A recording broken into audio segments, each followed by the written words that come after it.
Hi friends, ఈరోజు మా ఇంట్లో వర్షం బాగా ఇక్కడ ఎక్కువ వర్షం వస్తుందని కారపప్పు వేస్తున్నాం. కారపప్పు అంటే అంతకుముందు చిన్నప్పుడు ఎప్పుడో మా నానమ్మ వాళ్ళు వేసిన పప్పలు అనమాట.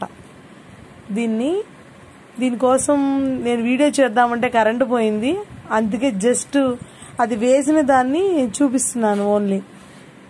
దీనికోసం ఏం లేదు, సింపుల్గా ఒక గ్లాసు బియ్యం పిండి తీసుకుని పక్కన పెట్టుకుని హాట్ వాటర్లో కొంచెం కారం, కొంచెం జీలకర్ర, సాల్ట్, కొంచెం పెసరపప్పు లేకపోతే పచ్చిశనగపప్పు అలాంటిది వేసుకుని కొంచెం ఒక మరుగు మరగగానే వాటర్ని ఈ పిండిలో వేసుకుని కలుపుకోండి. చల్లారిన తర్వాత కొంచెం ఆయిల్ వేసిన దాకలో కానీ ఒక